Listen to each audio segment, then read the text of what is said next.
आज मैं आपको इसमें करने वाला हूँ ड्रैगन फ्लाई मूवी। ये 2002 की मूवी है। ये थ्रिलर ड्रामा और सस्पेंस मूवी है। इस मूवी में जो मेन कैरेक्टर है जो उसकी वाइफ एमिली मर जाती है। उसके बाद वो उससे कम्युनिकेट कर रही है ऐसा उसे लग रहा होता है। जो एक डॉक्टर होता है उसके पेशेंट के थ्रू वो उससे कम्युनिकेट कर रही है ऐसा उसे लगता है। ये इस मूवी की स्टोरी लाइन है। तो चलिए मैं आपको इस मूवी को एक्सप्लेन करता हूँ। तो जैसे मैंने बताया कि इस मूवी में दो कैरेक्टर हैं, जो और एमिली। ये दोनों हस्बैंड वाइफ होते हैं और ये दोनों डॉक्टर होते हैं। तो जब मूवी स्टार्ट होती है और हमें दिखता है कि एमिली जो होती है वो घर वापस आने की कोशिश कर रही है। जो उससे कॉल पर बोल रहा है कि तुम क्या बॉर्डर पर आ सकती हो। अब जो वहाँ काम कर रही होती है वहाँ पे जंग छिड़ चुकी होती है। एमिली डॉक्टर होती है और आदिवासी लोगों की हेल्प कर रही होती है। तो वहाँ वो गई हुई होती है और वहाँ जंग छिड़ गई होती है। इसी वजह से उसे अब फिर से घर वापस आना होता है। उसे पता नहीं होता कि कैसे वो घर आ सकती है। जो भी उसके पास जाने का ट्राई करता है पर उसका वीज़ा नहीं होता तो जा नहीं पाता। फिर एमिली जो को कहती है कि मैं अब बस पर चढ़ रही हूँ, मुझे पता नहीं कि मुझे वो कहाँ लेकर जा रहे हैं। फिर हमें दिखता है कि जिस बस में एमिली चढ़ गई थी उस बस का एक्सीडेंट हो जाता है। फिर हमें डायरेक्टली एमिली का फ्यूनरल ही दिखाया गया है, जो उसमें ग्रीव कर रहा होता है। जहाँ एमिली मर चुकी होती है वहाँ कुछ दिनों के बाद जो पहुँच जाता है। एमिली की बॉडी अभी तक उन्हें मिली नहीं होती, तो इसलिए वो वहाँ होता है। वहाँ का जो ऑफिसर होता है उसे कहता है कि बॉडी हमें मिलने नहीं वाली। यहाँ का फ्लो बहुत ही ज़्यादा है और पानी में वो गिर चुकी थी। बस भी 10 फीट पानी में ही है, इसलिए ये इम्पॉसिबल है। जो जिद पर अड़ा हुआ होता है, जब तक मुझे बॉडी नहीं मिल जाती तब तक मैं जाने ही नहीं वाला, ऐसा उसे कह रहा होता है। पर वो ऑफिसर उसे आश्योर करता है ये इम्पॉसिबल है, तो जो इसके बाद मान जाता है। जब इमिली का फ्यूनरल हो जाता है तो जो डायरेक्टली हॉस्पिटल में चला जाता है। अगर वो काम नहीं करेगा फिर भी उसे सॉरी ही महसूस होगा, तो इसलिए वो काम करना चाहता है। जब वो आता है तब एक केस सुसाइड की आई हुई होती है। उसे मना कर देता है कि मैं आज इन लोगों को ट्रीट करना चाहता हूँ जो एक्चुअल में जीना चाहते हैं। फिर उसमें एक केस होती है जिसमें एक लड़की की डिलीवरी होने वाली होती है। उसकी क्रिटिकल कंडीशन होती है, तो वो डायरेक्टली डिसीजंस लेता है। माँ मर जाती है और वो बेटा बच जाता है। वहाँ की जो नर्सेस होती है उसे बोलती है कि तुम्हें कंसल्टेशन करना चाहिए था, पर उसे लगता है कि हमारे पास वक्त नहीं है और हमें डायरेक्टली ये सब कर लेना चाहिए, यानी कि डिलीवरी कर लेनी चाहिए। फिर हॉस्पिटल का जो बॉस होता है वो जो से मिलने आता है। जो ने सुसाइड की केस हैंडल करने से मना कर दिया था, इसलिए एक नर्स ने उसे रिपोर्ट कर दिया था, इसलिए अब वो जो से मिलने आया हुआ है। वो जो से कहता है कि तुम्हें ज़रा टाइम ऑफ लेना चाहिए। तुमने आज जो भी किया है वो ज़रा गलत था। जो डिसीजन तुमने प्रेगनेंसी के वक्त लिए थे वो भी ज़रा क्वेश्चनेबल थे। तुम्हें ग्रीव करने के लिए टाइम चाहिए। 3-4 महीने के लिए उसे लीव पर जाने के लिए बोल रहा होता है। जो फिर उस लड़की के पास जाता है जिसने सुसाइड की थी। वो उससे कहती है कि क्यों तुमने मुझे मरने नहीं दिया, मैं एक अच्छे प्लेस पर जाने वाली थी। फिर जो उसे कहता है कि तुम्हें पता है कि ये प्लेस एग्जिस्ट करता है, ये अच्छा प्लेस है या नहीं ये तुम्हें पता भी नहीं है। मैं तुम्हें अश्योर करता हूँ कि वहाँ कुछ भी नहीं है। जो भी है इसी लाइफ में तुम्हें मरना है, तुम मर सकती हो। वो हार्ट ब्रोकन होती है, इसलिए उसने सुसाइड का ट्राई किया होता है। फिर उसे कहता है कि जब तक तुम्हारा हार्ट किसी को मालूम ना पड़े, यानी कि तुम्हें कोई अच्छा नहीं मिल जाता, तब तक तुम्हें ज़िंदा रहना है। फिर हमें जो दिखता है कि बार में वो आया हुआ होता है, उसके सब फ्रेंड्स होते हैं, उनके साथ वो आता है। इसका इसमें मन नहीं लग रहा होता। उसके जो फ्रेंड्स होते हैं वो डिस्कस कर रहे होते हैं कि एमिली कितनी अच्छी थी। जो और एमिली की जोड़ी के बारे में जब वो बोलते हैं तो वो कहते हैं कि एमिली हार्ट थी और तुम ब्रेन थे। ये सुनकर जो को ज़रा बुरा लग जाता है और वो वहाँ से चला जाता है। जो जब घर पर आता है तब उसकी नेबर उसे मिलती है। उसका नाम होता है मिसेस बेलमोंट। बेलमोंट फिर उसे कहती है कि मैं आज एमिली के फ्यूनरल पे नहीं आ सकी, मुझे फ्लू था और किसी को ये लग ना जाए इसलिए मैं नहीं आई। फिर वो उसे एक पार्सल देती है। ये एमिली ने पार्सल मंगवाया होता है। बेलमोंट उसे ये भी कहती है कि तुम्हारा जो बर्ड है उसने दिन भर नहीं खाया है। ये एक पैरट होता है। तो फिर जो उसे कहता है ये जो पैरट है ये हमसे ज़्यादा जीने वाला है, इसे कोई भी प्रॉब्लम नहीं आएगा। घर में आकर जो जब इस पार्सल को खोलता है तो उसमें ड्रैगन फ्लाइज होते हैं। ये एक डेकोरेशन के ड्रैगन फ्लाइज होते हैं। एमिली प्रेग्नेंट होती है और अब उन्हें बच्चा होने वाला है, इसलिए उन्हें उसने ड्रैगन फ्लाइज मंगवाए होते हैं। जो को फिर उन दोनों की ट्रिप याद आती है। तो लेट के साइड में लेटे हुए होते हैं और दोनों डिस्कस कर रहे होते हैं। वो डिस्कस कर रहे होते हैं कि आफ्टर लाइफ में हम क्या बनेंगे। जो कहता है कि मैं ईगल बनूंगा। फिर एमिली कहती है कि अगर तुम ईगल बने तो तुम्हें मेरे बिना ही रहना पड़ेगा, क्योंकि मैं वेजिटेरियन हूँ तो मैं ईगल नहीं बन सकती। उसे ड्रैगन फ्लाई बनना होता है। उसे ड्रैगन फ्लाई अच्छा लगता है, वो उसका स्पिरिट एनिमल होता है। उसे अपनी वाइफ की बहुत ही याद आती है। उसकी वाइफ का जो तोता होता है वो भी उससे बात नहीं करता। वो सिर्फ एमिली से बात करता था। जब वो रात में सोया हुआ होता है तो जो पेपर वेट होता है वो गिर जाता है और इस पेपर वेट में भी ड्रैगन फ्लाई बना हुआ होता है। पूरे घर में उसे ड्रैगन फ्लाई आज दिखे थे। वो नेक्स्ट दिन हॉस्पिटल जाता है तो अपने फ्रेंड से लंच ब्रेक पर यह सब बातें करता है। वो कहता है कि पूरे घर में मुझे ड्रैगन फ्लाई दिख रहे थे, मेरा तोता भी मुझसे बात नहीं करता। ये सब वो जब बोल रहा होता है तो डॉक्टर फिर उससे कहता है कि तुम्हारी उस घर में बहुत सारी मेमोरीज हैं, तुम्हें उस घर को बेच देना चाहिए। जो उससे कहता है कि मुझे कुछ चीज़ें करनी है, इसके बाद मैं इस घर को बेच दूंगा। वो डॉक्टर से कहता है कि उस तोते को भी बेच दो, पर फिर जो उसे कहता है कि एमिली को मैंने वादा किया था कि उस पैरट का मैं हमेशा ख्याल रखूंगा। फिर वहाँ हॉस्पिटल का जो बॉस होता है वो आता है, जो उससे कहता है कि मैंने तो तुम्हें कहा था कि तुम्हें ब्रेक लेना चाहिए। फिर जो उससे कहता है कि मैंने एमिली को प्रॉमिस किया था उसके जो भी सब बच्चे हैं उनका मैं ख्याल रखूंगा। इसका मतलब है कि एमिली जो होती है वो कैंसर की डॉक्टर होती है और कैंसर जिन बच्चों को हुआ होता है उन बच्चों का वो ख्याल रखती है। तो जो भी अब उन बच्चों का ख्याल रखने वाला होता है, फिर हॉस्पिटल का जो बॉस होता है वो भी इस चीज़ के लिए मान जाता है। फिर जो एमिली जिस वार्ड में काम करती थी वहाँ पहुँच जाता है। जब उसके पेशेंट की वो लिस्ट देखता है तो बहुत सारे उसमें से पेशेंट मर चुके होते हैं, बहुत ही कम जिंदा होते हैं। वो उसी वार्ड में बेंच पर सो जाता है। वो जाग जाता है जब उसे एक पुकार सुनाई देती है। उसका नाम कोई ले रहा है ऐसा उसे लग रहा होता है। जब वो देखता है तो एक बच्चा अनकॉन्शियस होता है और उसे सब ऑपरेशन थिएटर में ले जा रहे होते हैं। वो बच्चा ही उसे पुकार रहा है ऐसा उसे लगता है। वो बच्चे के पास पीछे पीछे जाता है तो बच्चा अनकॉन्शियस होता है और उसका हार्ट स्टॉप हो जाता है। डॉक्टर उसे बचाने की कोशिश करते हैं पर वो उसे बचा नहीं पाते। जो वही होता है, वो बच्चा मर चुका था पर थोड़ी देर बाद वो जिंदा हो जाता है। सब लोग उसे बचा लेते हैं। नर्स के साथ बाहर जो होता है तो नर्स उसे कहती है कि हमेशा ये बच्चा फिर से वापस आ जाता है। जब वो मर चुका होता है उस टाइम में वो क्या क्या उसने महसूस किया था उसकी स्टोरीज भी वो बताता है। वो एक टनल के बारे में हमें बताता है। नेक्स्ट दिन जो को फिर लगता है कि उस बच्चे से उसे बात करनी चाहिए, तो इसलिए नर्स को पूछता है कि क्या तुम मुझे राउंड पर डाल सकती हो। नर्स बोलती है कि हमारा बॉस है इसके खिलाफ है, पर उसके बॉस को वो भी हेट करती है। जो भी उसको हेट करता है तो इसमें वो ज़रा कनेक्ट होते हैं और फिर वो नर्स उसे उस राउंड पर डाल देती है। फिर जो जब उस बच्चे से मिलने जाता है तो वो बच्चा क्रॉस बना रहा होता है। नर्स जो से कहती है कि जब से ये उठा है यही क्रॉस वो बना रहा है। जो अपने खुद से इंट्रोड्यूस उसे कराता है और कहता है कि कल मैं आईसीयू में था। तो वो बच्चा, उसका नाम होता है जेफरी, तो जेफरी उसे कहता है कि मुझे पता है कि तुम वहाँ थे। जो उसे कहता है कि तुम तो अनकॉन्शियस थे, तुम्हें कैसे पता था। जेफरी कहता है कि मैंने तुम्हें वहाँ देखा था। नर्स जो को कहती है कि जेफरी के पास बहुत सारे नियर डेथ एक्सपीरियंसेस है, वो बहुत सारी स्टोरी सुनाता है, इस पर तुम बिलीव मत करो। जेफरी पर कोई बिलीव ही नहीं करता। वो नर्स उसे कहकर जाती है कि इस तरह के जो डिस्कशन है यानी कि आफ्टर लाइफ की जो डिस्कशन है वो हम इनकरेज नहीं करते। सिस्टर मेडलिन थी जो ये करती थी तो हमने उसे फायर कर दिया है। जब नर्स चली जाती है तो जो फिर से जेफरी से बात करने लग जाता है। तो जेफरी से वो पूछता है कि तुमने मुझे कैसे देखा था। तो जेफरी बोलता है कि मैंने तुम्हें देखा था पर मैं सीलिंग पर था, यानी कि वो अपनी बॉडी से निकल चुका था, उसकी सोल चली गई थी और उसने उसे देखा था। जो उस पर बिलीव नहीं करता तो वो ये भी बताता है कि तुम्हारी टाई अलग थी। उसके बाद वो उसे कहता है कि तुम्हारे सर पर एक बॉल्ड स्पॉट है। जो जब अपना नाम उसे बताता है तो वो बच्चा उसे कहता है कि क्या तुम इमिली के जो हो। जो हैरान हो जाता है और पूछता है कि तुम्हें ये कैसे पता। तो वो कहता है कि मैं इमिली से मिला था जब मैं कल चला गया था, और जब मैं रेनबो में था तब मैं उसे मिला था। मैं बह जाने वाला था, मैं इस दुनिया से चले जाने वाला था, पर एमिली ने मुझे रोक लिया। उसने मुझे तुम्हारे बारे में बताया है, उसने मुझे तुम्हें मैसेज देने के लिए भी कहा था, पर अब ये मैसेज वो भूल चुका होता है। जो उससे याद कराने के लिए बोलता है पर वो याद नहीं कर पाता। ये सब चल रहा होता है तो जेफरी के फादर वहाँ आते हैं। जेफरी के फादर फिर उसे पूछते हैं कि क्या तुम्हारे सर पर जो बॉल्ड स्पॉट है इसके बारे में इसने तुम्हें बोला है। तो जो हैरान होता है, जो को लगता है कि इसे कैसे पता। तो फिर उसके फादर उसे कहते हैं यहाँ एक मिरर है। वो मिरर उसे दिखाते हैं जिससे किसी का भी बॉल्ड स्पॉट उन्हें दिख सकता है। जेफरी के फादर भी जेफरी को बिलीव नहीं करते। उन्हें लगता है कि ये कुछ भी ट्रिक वगैरह कर रहा है, उसे सिर्फ टीवी पर आना है इसलिए ये सब कर रहा है, ऐसा उसे फादर को लगता है। फिर जो वहाँ से चला जाता है। जो जब वहाँ से बाहर निकलता है तब और एक बच्चे के आईसीयू में देखता है तो वहाँ भी वो साइन ही बना हुआ होता है जो जेफरी ने बनाया होता है।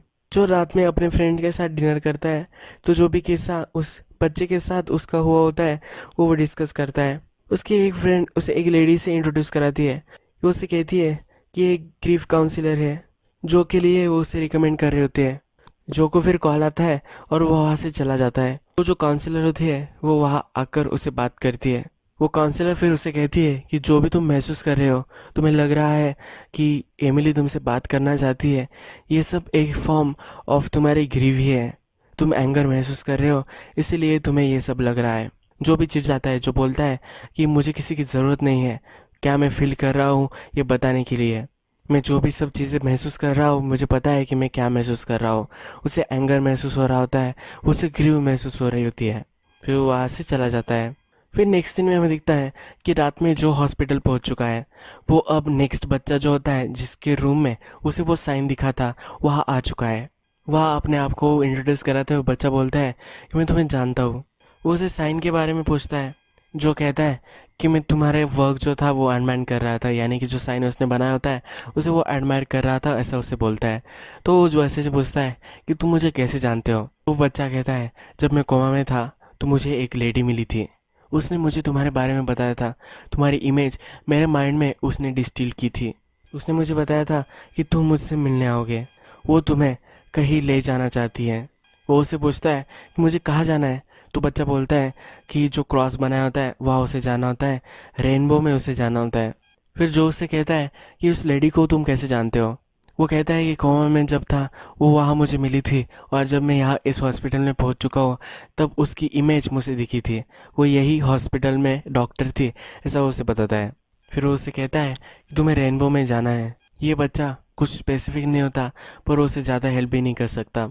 फिर जो नर्स के पास जाता है, नर्स से वो पूछता है कि क्या ये बच्चा मेरी वाइफ का पेशेंट था। तो नर्स बोलती है कि तुम्हारी वाइफ जब मर चुकी थी उसके बाद ही आया था। जो जब घर आता है तब उसने अपने नेबर को बुलाया होता है।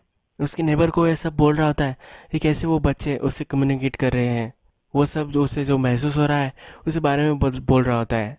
वो नेबर उससे कहती है कि ये जो तुम्हें लग रहा है ये सब तुम्हें गलत लग रहा है, ये सब तुम इमेजिन ही कर रहे हो।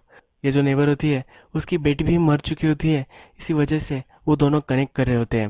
वो उसे कहती है कि जब मेरी बेटी मरी थी तो मुझे भी ये सब लग रहा था, तुम्हें ज़रा टाइम ऑफ लेना चाहिए, तुम्हें कहीं नए प्लेस पर जाकर हॉलीडे करना चाहिए। जो के फ्रेंड स्कीइंग की ट्रिप पर जाने वाले हैं, और जो को भी जाना होता है पर उसने पोस्टपोन किया होता है, पर अब वो फिर से जाने वाला होता है। जो को एमिली का और एक पार्सल आया होता है, वहाँ एमिली की फ़ोटोज़ होती है जहाँ वो लोगों को हेल्प कर रही होती है, आदिवासी लोगों को हेल्प कर रही होती है, वहाँ की ये फ़ोटोज़ होती है।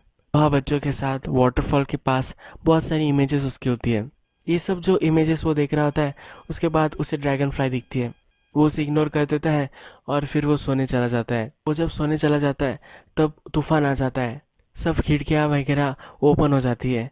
उसका जो पैरेट होता है वो हमेशा जब एमिली घर पर आती थी तब एमिली घर पर आई है ऐसा अनाउंस करता था, तो पैरेट बोलने लग जाता है। तो जो ये देखने के लिए नीचे आता है तो वो पैरेट यहाँ वहाँ उड़ने लग जाता है, घर को वो तहस नहस करने लग जाता है और वो वहीं पड़ जाता है। जब जो खिड़कियाँ वगैरह बंद कर रहा होता है तो उसे एमिली की एक झलक दिखती है, वो डर जाता है। वहाँ से वो फिर घर से निकल जाता है। वो अपने नेबर को भी कॉल कर देता है और जो भी कुछ होता है वो उसे बता देता है। वो नेबर उस पैरेट का केयर करने के लिए वहाँ चली जाती है। फिर जो हॉस्पिटल में आता है, हॉस्पिटल में होता है तो वो जेफरी के बेड तक आता है, पर जेफरी अपना स्कैन वगैरह करने के लिए नीचे गया होता है। तो उसका बॉस ही उसे मिल जाता है। उसका बॉस फिर उसे कहता है कि जब तुम उस बच्चे से मिलने कल आए थे तो उसके बाद उसकी कंडीशन बहुत ही ख़राब हो चुकी थी, तुमने उसे डिस्टर्ब कर दिया था। तो उसे फिर से वो ब्रेक लेने के लिए बोल रहा होता है। या हॉस्पिटल से जो सिस्टर मैडेलिन का पता निकाल रहा होता है। सिस्टर मैडेलिन जो थी वो भी आफ्टर लाइफ पे रिसर्च कर रही थी और इसी वजह से उसे हॉस्पिटल से फायर कर दिया था।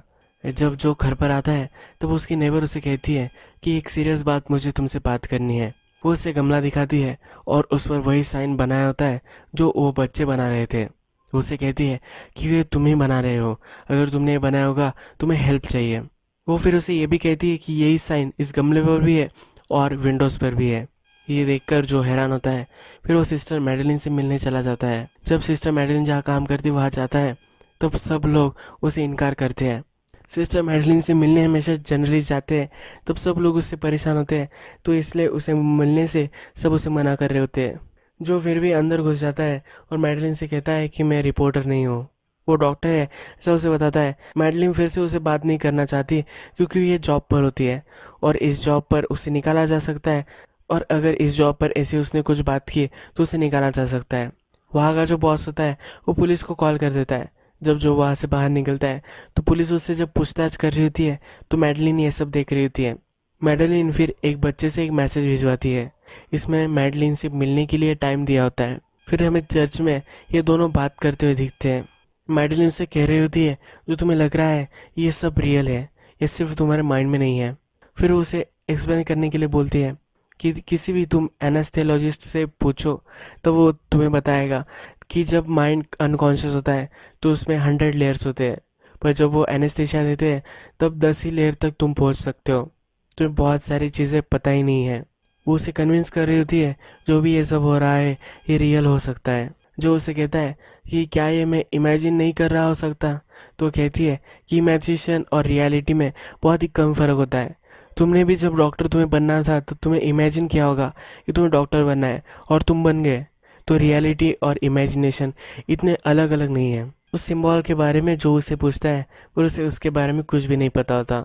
जो एक बुक उसने लाई हुई होती है उसमें वो चेक कर रहा होता है कि वो सिंबल कहाँ उसे मिलेगा या नहीं, पर उसे फिर भी वो सिंबल कहीं नहीं मिल रहा होता। नेक्स्ट सीन में हमें दिखता है कि जो अपने हॉस्पिटल में होता है और वहाँ एक इमरजेंसी की केस आती है। जो का फ्रेंड जो डॉक्टर होता है वो वहाँ नहीं होता और फिर वो जो को कॉल करता है।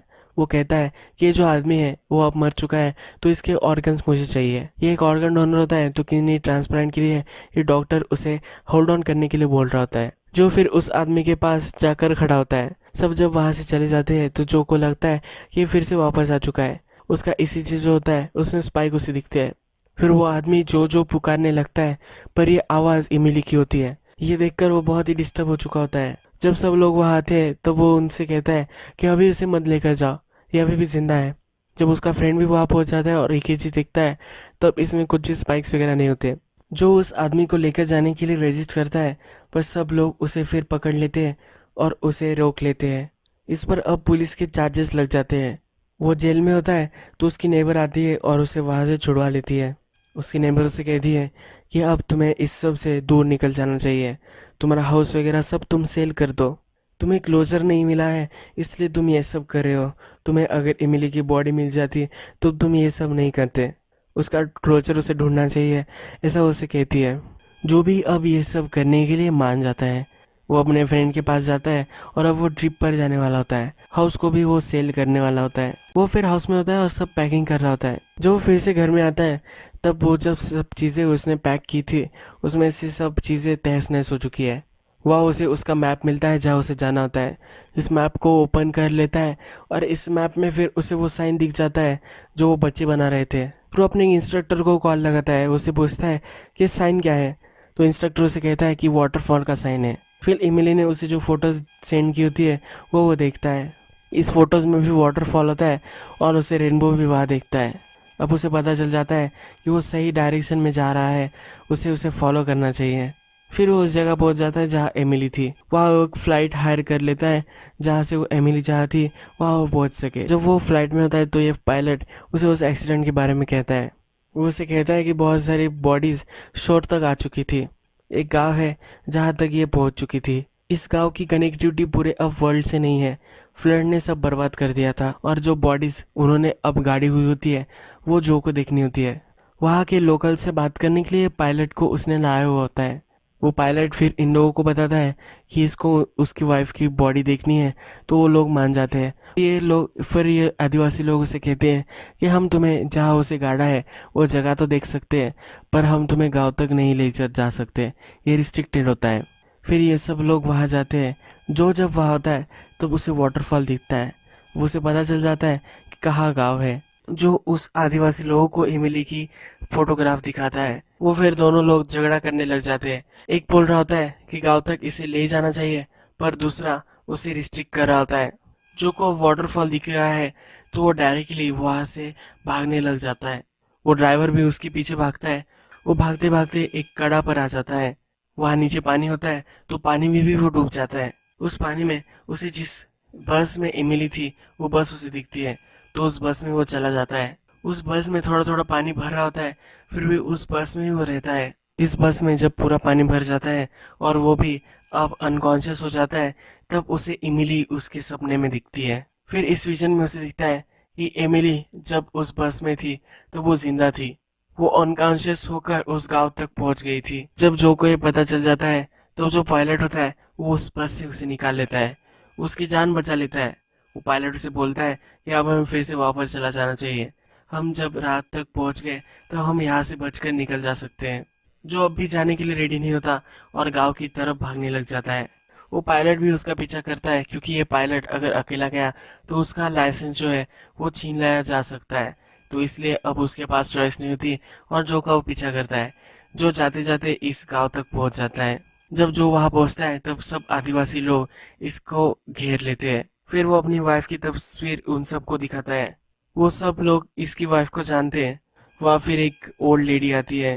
वो उससे कहती है कि हम तुम्हारी वाइफ को जानते थे, ये हमें क्योर करने के लिए, हमें हेल्प करने के लिए यहाँ आई थी। जब एक्सीडेंट हुआ था तब ये फिर से इस गांव में आ चुकी थी। फिर वो उसे एक हट में लेकर जाते हैं। जब जो उस हट में जाता है तब हमें दिखता है कि एक करीब होती है और वहाँ एक बच्ची होती है। ये जो की बच्ची होती है। उस बच्ची पर बॉडी मार्क होता है और वो ड्रैगन फ्लाई का होता है। एमिली जो थी उस पर भी ड्रैगन फ्लाई का ही बर्थ मार्क था। फिर वो अपनी बच्ची को गोद में उठाता है और वाटरफॉल को देखने लग जाता है। फिर वो हमसे कहता है कि एमिली हमेशा मुझे फेथ रखने के लिए बोलती रहती थी जब वो जिंदा थी। जो मैसेज मुझे देना चाहती थी कि हमेशा मुझे फेथ रखनी है, मुझे बिलीव करना है, तो वो मुझे डेथ में भी वो सिखा कर चली गई। फिर हमें दिखता है कि उसकी बच्ची ज़रा बड़ी हो चुकी है और उससे वो खेल रहा है। वो बहुत ही खुश होता है। यही ये मूवी ख़त्म हो जाती है।